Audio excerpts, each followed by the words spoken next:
ఒక police officer, senior police officer, ఒక IG గారు నన్ను అప్రిషియేట్ చేశారు. ఇది ఖచ్చితంగా హత్యే, పోలీస్ డిపార్ట్కి అనౌన్స్ చేయాలి అని చెప్పి, నువ్వు లేకపోతే ఈ పాటికి కేసు క్లోజ్ చేసి ఉండేవారు, నువ్వు ఫైట్ చేస్తుంటావు, బాగా చెయ్యి అని చెప్పేసి నన్ను అప్రిషియేట్ చేశారు. చాలా పెద్ద ఆయన ఏదో పని చేసుకుంటున్నాడు, రిటైర్డ్ అయిపోయి చాలా రోజులైంది.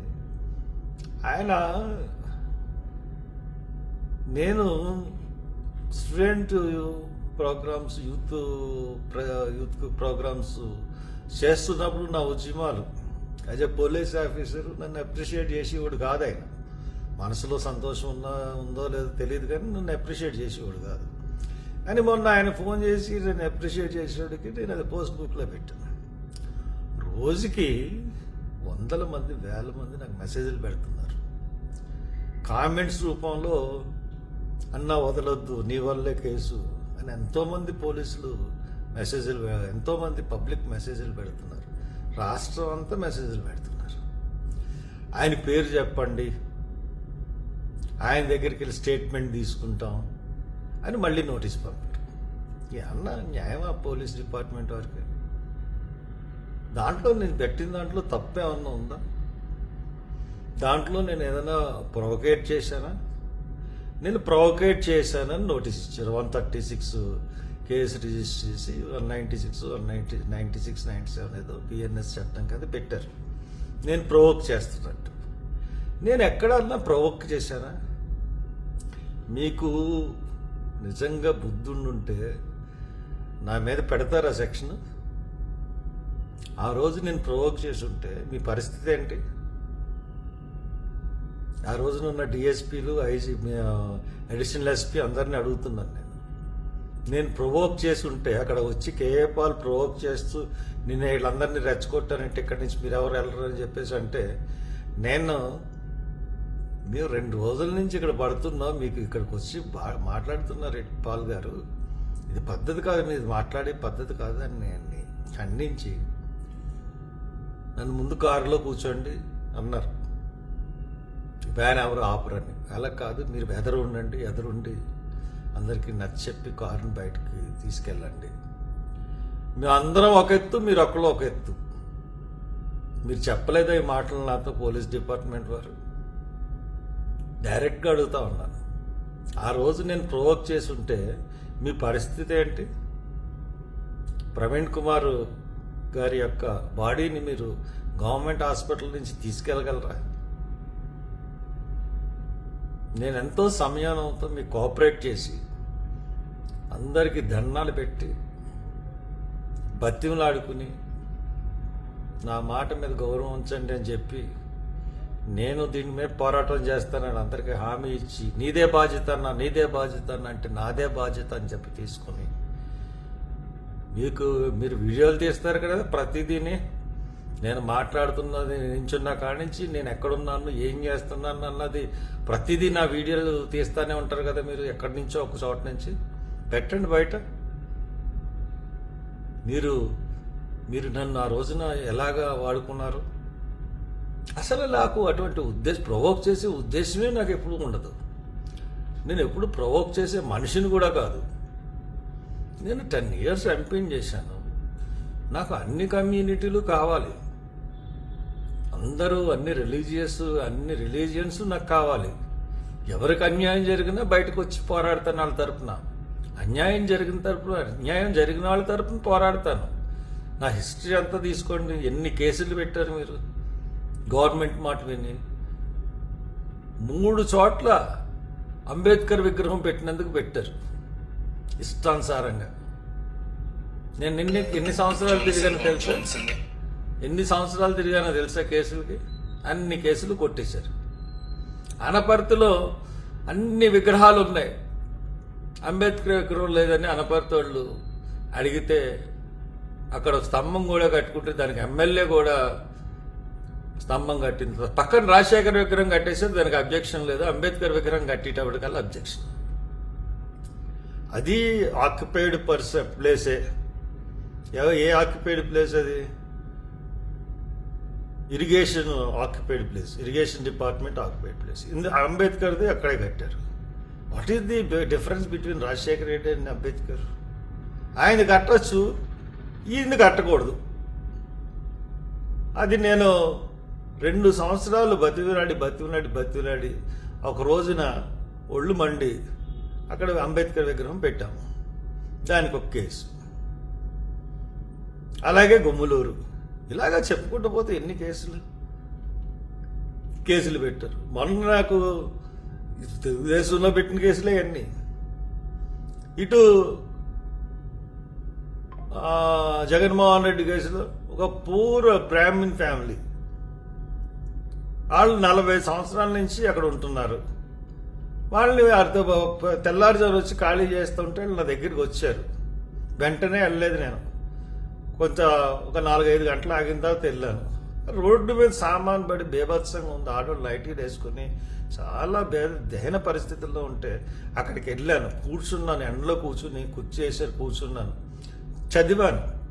హైకోర్టు ఆర్డర్స్లో క్లియర్గా ఉంది ఆల్టర్నేటివ్ చూపించి ఖాళీ చేయమని.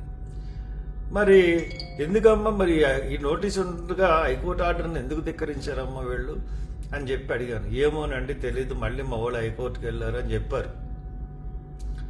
వెంటనే అక్కడ ఆఫ్ చేయించాను వర్క్. ఆఫ్ చేయించానంటే వర్క్ అక్కడ ఎవరో లేరనే కదా, ఆఫీసర్స్ ఎవరో లేరు. ఆఫ్ చేయించాను, వాళ్ళని ఆ స్థలంలో పెట్టాను. ఇది ఒక సంఘ విద్రోహులు చేసే పని, గవర్నమెంట్ చేస్తున్న పని. గవర్నమెంట్ చేస్తున్నదో లేకపోతే జడ్జి గారు చేస్తున్న పని, చక్రవర్తి గారిని ఆయన చేసేయమన్నారట, చేసేస్తామన్నారు. ఒక హైకోర్టులో ఆర్డర్ వస్తుంది ఈవినింగ్ కల్లా, స్టే ఆర్డర్ వస్తుంది అనేటప్పటికల్లా ఆ స్థలాన్ని ఆక్యుపై చేసుకుని ఈ స్థలంలో మేమే ఉన్నాం కాబట్టి మాదే అని చెప్పి క్లెయిమ్ చేసుకుంటారు సంఘ విద్రోహక శక్తులు. అటువంటి క్రియేట్ చేయబోతే అలా కాదు, ఇది ఏళ్ళది స్థలం అని చెప్పి నేను అక్కడికి అని నేను చెప్పాను. అది చెప్పి నేను చేసేటోడికి అప్పుడు మళ్ళీ ఈవినింగ్ వెళ్ళాను. ఈవినింగ్ వెళ్ళేటోడికి పోలీసులు ఉన్నారు, కారు కూడా దిగలేదు నేను. అక్కడేమో ఆడవాళ్ళు నేను అబ్యూజ్ చేసిన, అసలు ఆడవాళ్ళే లేరు, కోర్టు ఆడవాళ్ళు. ఆ కోర్టు స్థలమే కాదు, స్టే వచ్చేసింది అప్పటికి. అదేమో వీళ్ళ స్థలం. ఆ స్థలంలో కోర్టు వాళ్ళు నేను అవమానించాను, కోర్టు ఆఫీసర్స్ని నేను తోసాను. కోర్టు పర్మిషన్ అయితే 353 అట్రాక్ట్ అవుతుంది, 354 అట్రాక్ట్. అసలు ఆ కోర్టులో ఆడవాళ్ళు లేరు, ఆడవాళ్ళు కంప్లైంట్ లేదు. ఆ పెట్టి నేను హైకోర్టుకి బెయిల్ తెచ్చుకుందాం అని వెళ్తే హైకోర్టు ఎంత దారుణమైన గవర్నమెంట్ అంటే హైకోర్టు 41 CRPC ఇచ్చింది. అంటే అరెస్ట్ అంటే ఏంటి, అది అరెస్ట్ చేయకూడదని. అరెస్ట్ చేయకూడదంటే 41 CRPC అనుకుంటా, 141 లేదు. అయితే అరెస్ట్ చేయకూడదని అంటే దాన్ని కోర్టుని ధిక్కరించి అరెస్ట్ చేసి 48 రోజులు, తప్పుడు కేసుకి 48 రోజులు పెట్టారు మీ డిపార్ట్మెంట్. ఇవన్నీ ఎవరి వల్ల పాడతారు? మీరు పోలీసులు మీరు చేస్తారా? ఎస్పీ గారు మీరు చేస్తారా? ఐజీ మీరు చేస్తారా? గవర్నమెంట్ నుంచి వచ్చిన ఇన్స్ట్రక్షన్స్ బట్టి మీరు చేస్తారు. ఈ కేసులో కూడా అలాగే మీరు న్యాయంగా చేస్తే ఈ కేసు ఖచ్చితంగా ఈ పాటికి బయటకు వచ్చేసింది. మీకు తెలిసి ఇది ఎందుకు మీరు పోస్ట్ మార్టం రిపోర్ట్ ఈ రోజుకి బయట పెట్టట్లేదు? నేను అడుగుతున్నాను మిమ్మల్ని, ఎందుకు బయట పెట్టడం లేదు? తల మీద దెబ్బలు ఉన్నాయని బయట పెట్టట్లేదా? మొహం మీద దెబ్బలు ఉన్నాయని బయట పెట్టట్లేదా? 17 చోట్ల అనుమానాస్పద గాయాలు ఉన్నాయని బయట పెట్టట్లేదా? ఎందుకు బయట పెట్టట్లేదు? పోస్ట్ మార్టం రిపోర్ట్ బయట పెట్టాలి కదా. పోస్ట్ మార్టం రిపోర్ట్ బయట పెడితే అది హత్య అని అందరికీ తెలిసిపోతుంది. మీరు పోస్ట్ మార్టం రిపోర్టు పెట్టకుండా మీరు సిట్ వేశారంటున్నారు. మీ సిట్ వాళ్ళు ఏం చేశారు? ఆయన ఇంటికి వెళ్ళి కంప్యూటర్ పట్టుకెళ్ళిపోయారు, హార్డ్ డిస్క్. ఆయన బ్యాంక్ అకౌంట్స్ సీజ్ చేశారు. యాక్సిడెంట్ కేసులకి ఇవన్నీ అవసరమా? కాబట్టి మీరు ఏదో తేల్చండి. ఆయన మీదేమో దొంగ వీడియోలు సృష్టించిన వాళ్ళకి ఈ వీడియోలతో మాకు పోలీసులకు సంబంధం లేదని స్టేట్మెంట్ ఇచ్చిన పెద్ద మనిషి ఐజీ గారు ఈ రోజున అవన్నీ వీడియోలు సంబంధం లేదన్నారు. సంబంధం లేకపోతే ఆ వీడియోలు చేసిన వాళ్ళని పట్టుకున్నారా? ఎంత దారుణంగా క్రిటిసైజ్ చేస్తున్నారు నన్ను కానీ కొంతమందిని. నేను ఎవరినైనా క్రిటిసైజ్ చేశానా? ఏ కమ్యూనిటీని అన్నా తిట్టానా?